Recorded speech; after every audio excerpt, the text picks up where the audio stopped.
Hi my Janata party, क्या हाल है सबके। मैं हूँ मिताली और वेलकम करती हूँ आप सबका evidyarthi.in में। तो अगर बढ़िया से है तो बढ़िया से शुरुआत करते एक नए चैप्टर के साथ, which is chapter number 3, pair of linear equations in two variables. तो लीनियर इक्वेशंस बोले तो लीनियर इक्वेशंस यानी कि स्ट्रेट लाइन की कोई भी इक्वेशन और उसको दो वेरिएबल्स में अगर आप रिप्रेजेंट करते हो, यानी कि आपके पास इस तरीके की इक्वेशंस आएंगी जिसमें कि दो अननोन वेरिएबल्स हमारे पास होंगे। ठीक है, तो ये चैप्टर तो हमें पता चल गया। अब इसमें हम आज क्या करने वाले हैं, example number 3 which is on page number 43। अब क्या है क्वेश्चन में, क्वेश्चन को समझते हैं थोड़ा सा। Two rails are represented by these two equations. आपकी दो रेल हैं, ठीक है, यानी कि रेलगाड़ी, और क्योंकि वो सीधी होती हैं दैट मीन्स कि मैं उसको एक लीनियर पेयर से या लीनियर इक्वेशन से रिप्रेजेंट कर सकती हूँ, बिल्कुल कर सकते हैं। और उसको हमने ये दो इक्वेशंस के थ्रू रिप्रेजेंट किया है, लेकिन रिप्रेजेंटेशन को आपको ज्योमेट्रिकली शो करना है, यानी कि इन दो इक्वेशंस को मुझे ग्राफ पेपर पे सॉल्व करके शो करना है ना। तो अब हम वो करेंगे। उससे पहले हमारा क्या काम होना चाहिए, उससे पहले हमारा काम ये है कि हम अपने गिवन इक्वेशंस को थोड़ा सा इजी बना लें। इजी कैसे बनाएंगे, सॉल्व करके बनाएंगे ना भाई। तो बस अब हम इसको सॉल्व करते हैं। तो अब देखो मैं क्या करने वाली हूँ। सबसे पहले अगर मुझे इसे सॉल्व करना है तो मैं क्या करती हूँ, कांस्टेंट टर्म को आपके राइट हैंड साइड पे ले गई। ठीक है, अब मान लो मुझे y निकालना है, तो what I am going to do is 2y को मैंने इधर का इधर रखा, 4 माइनस एक्स हो जाएगा कि नहीं, 4 माइनस एक्स हो जाएगा। और अगर अब मुझे y निकालना है तो हम y के लिए क्या करेंगे, 2 किस में है, मल्टीप्लिकेशन में है, तो राइट हैंड साइड पे जाके वो क्या हो जाएगा, डिवाइड हो जाएगा। तो मेरे पास क्या आ गया, 4 माइनस एक्स बाई 2। ठीक है, तो पहला तो हमारे पास ये आ गया 4 माइनस एक्स बाई 2, राइट। अब अगर मैं इसी तरीके से अपनी सेकंड इक्वेशन सॉल्व करूं तो क्या करोगे, चलो इसे भी करके देखते हैं। सपोज यहाँ पर भी मुझे y निकालना है, तो अच्छा एक और चीज आप देखो, बहुत ध्यान से अपनी इक्वेशन को देखो। क्या यहाँ पर हमें कोई ऐसा नंबर लग रहा है जो कि कॉमन हम ले सकते हैं, बिल्कुल लग रहा है। कौन सा वो नंबर है, वो नंबर है हमारा बड़ा प्यारा सा प्राइम नंबर विच इज 2, है ना। तो यहाँ पर मैं सब में से अगर 2 कॉमन ले लूंगी तो वो क्या हो जाएगा, देखो इसे कैसे हम सॉल्व कर सकते हैं। सपोज 2 को अगर हमने कॉमन लिया तो यहाँ x प्लस 2y माइनस 6, और 2 को क्योंकि हमने कॉमन लिया है, यहाँ पर अगर 2 जाएगा भी तब भी रहेगा तो 0, है ना। तो मेरी नई इक्वेशन क्या बन गई, x plus 2y minus 6 is equals to 0। Clear है यहाँ तक। अब देखो क्या कर सकते हैं, मुझे y निकालना है, तो ठीक है हम y निकालते हैं, बट उसका सबसे पहला स्टेप क्या होगा कि हम अपने 6 को राइट हैंड साइड पे लेके जाएंगे।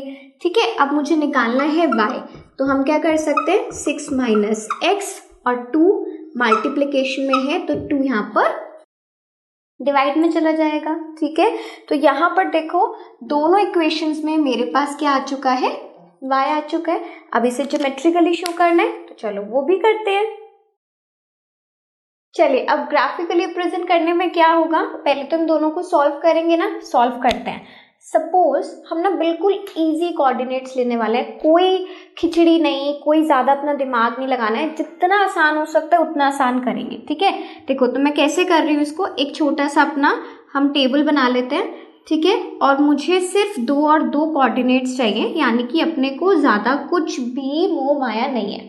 ओके, फॉर एग्जाम्पल अगर मैं यहाँ पर एक x का वैल्यू लेती हूँ और एक y का वैल्यू लेती हूँ तो क्या हमारे रिस्पेक्टिव कोऑर्डिनेट्स आने वाले हैं वो एक बार देखते हैं। ठीक है, सपोज मैंने x को 0 लिया, अगर x को मैं 0 लूंगी तो 4 माइनस 0 4 डिवाइडेड बाई 2 आ जाएगा।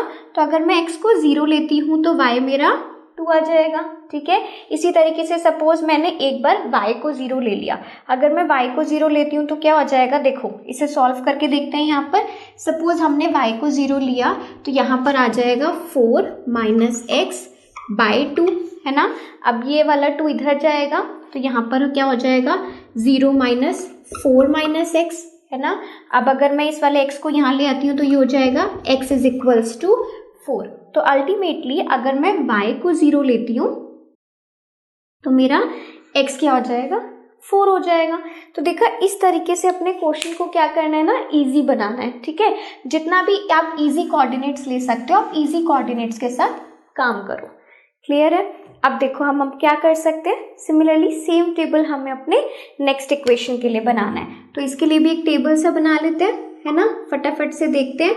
इतने में तो मुझे लगता है कि आप लोगों ने चेक भी कर लिया होगा कि क्या हमारे नए एक्स वाई आने वाले हैं for the second equation. So suppose ये मेरा एक एक्स हो गया, ये मेरा y हो गया, ठीक है। अगर मैं फर्स्ट वाले में x को 0 रखती हूँ, ठीक है, x को हम 0 रख रहे हैं, तो क्या हो जाएगा 6/2 हो जाएगा। तो 6/2 क्या होता है, 3 होता है। तो y मेरा फर्स्ट केस में कितना आ गया, 3 आ गया। अब मैं देखो यहाँ क्या करने वाली हूँ, अब मैं y को 0 रखूंगी। अगर मैं y को 0 रखूंगी तो 2 × 0 विल बी 0। 6 - x क्या हो जाएगा, 0 के बराबर। 6 - x 0 के बराबर हो जाएगा, है ना। अब अगर हम x को उधर लेके जाते हैं तो x कितना आ गया, 6 आ गया ना। तो यहाँ पर x 6 हो गया और y हमने लिया था 0। तो मेरे पास नए कोऑर्डिनेट्स आए हैं। क्या कोऑर्डिनेट्स आए हैं, फर्स्ट इक्वेशन के कोऑर्डिनेट्स हैं 0 2, सेकेंड कोऑर्डिनेट है 4 0। तो हम सबसे पहले इसको प्लॉट करते हैं। यहाँ पर देखो मैंने सारे मार्किंग्स आपके लिए करके रखे हैं। ये कहाँ से स्टार्ट होता है, ये ऑरिजिन से स्टार्ट होता है, ठीक है। ये हो गया आपका 1 2 3 4 5 6। आप चाहते हो तो इसको इस तरीके से नंबर्स भी डाल सकते हो, नहीं तो आपके मार्किंग्स आपको शो कर रहे हैं कि कौन सा नंबर है, ठीक है। यहाँ पर भी आप लोगों के लिए मैं कर देती हूँ, क्लियर है। अब देखो हम क्या कर सकते हैं, यहाँ से स्टार्ट करें 0 2। तो सबसे पहले मुझे चाहिए 0 2। तो 0 2 मेरा ये वाला पॉइंट हो गया, इसको हम सर्कल कर लेते हैं। ये हमारा सबसे फर्स्ट पॉइंट हो गया। नेक्स्ट है हमें 4 0 चाहिए।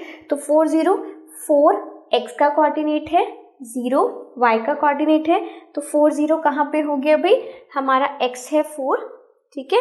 अच्छा एक छोटा सा गड़बड़ हो गया, देखो इससे पहले वाले में क्या गड़बड़ हुआ है, आप ध्यान से देखो कि जो हमारा पहला कोऑर्डिनेट था वो था 0 2, और हम लोग ये भूल गए कि हमारा पहला कोऑर्डिनेट में 2 y एक्सिस पे आ रहा है ना। तो 0 2 कहाँ आएगा, 0 x एक्सिस का, 2 y एक्सिस का। तो हमारा जो फर्स्ट पॉइंट आया ना वो कहाँ पर आया है, 0 2, क्लियर है। इसी तरीके से 4 0 को अगर आप करोगे तो क्या करोगे, 4 हमारा यहाँ पर हो गया, 0 हमारा यहाँ पर है, x एक्सिस का 4 है ना। तो यहाँ पर आप फर्स्ट पॉइंट लेकर आओगे, वो होगा 4 0। तो फर्स्ट इक्वेशन मेरे पास आ गई है, उसके 2 पॉइंट्स हमारे पास आ गए हैं। हम क्या कर सकते हैं, सिंपली अपने पॉइंट्स को हमने ज्वाइन किया और एक स्ट्रेट लाइन हमने ड्रॉ कर दी। अब हालांकि ये बिल्कुल स्ट्रेट नहीं आई होगी बिकॉज मेरे पास स्केल नहीं है, लेकिन आप लोगों के पास स्केल जरूर है, तो आप लोगों की एकदम स्ट्रेट लाइन ही आनी चाहिए, ठीक है। अब हम नेक्स्ट इसी तरीके से प्लॉट करने वाले हैं। हमारे पास पहला पॉइंट है 0 3। तो 0 3 बोले तो 0 x एक्सिस का और 3 हमारे y एक्सिस का, ठीक है। तो पॉइंट हमारा बना 0 3। नेक्स्ट पॉइंट क्या है, 6 0, यानी कि 6 हमारे x एक्सिस का और 0 हमारे y एक्सिस का। तो नेक्स्ट पॉइंट क्या बनेगा, 6 0 यहाँ पर, ठीक है। तो आपको नेक्स्ट वाली लाइन दिख गई है। अब आपको मुझे लगता है कि आइडिया इतना हो गया होगा कि भाई हमारा जो लाइन हमें दिख रही है वो कहीं ना कहीं पैरेलल होगी, यानी कि आपके जो दोनों रेल्स हैं जिनको हमने ज्योमेट्रिकली इस ग्राफ पर प्लॉट किया है वो हमें कैसे दिख रही हैं, वो दोनों हमें पैरेलल लाइंस, इस तरीके का ग्राफ आपका आएगा, है ना। फर्स्ट इक्वेशन आपकी कौन सी है, जो भी आपकी फर्स्ट इक्वेशन आप चाहते हो तो उसको यहाँ लिख सकते हो। हमारी फर्स्ट इक्वेशन अभी हमारे क्वेश्चन से गायब है, ठीक है ना। तो आप चाहते हो तो अपनी फर्स्ट इक्वेशन यहाँ मेंशन कर दो और अपनी सेकेंड इक्वेशन यहाँ मेंशन कर दो, ठीक है। नहीं भी करोगे तब भी you are well done, okay. हमारा काम खत्म हो चुका है and this is how we plot our graph geometrically. Clear है आप सबको। चलिए अब मिलते हैं अपने नेक्स्ट एग्जाम्पल के साथ, नेक्स्ट इंपॉर्टेंट क्वेश्चन के साथ। तब तक के लिए everyone just take care and bye.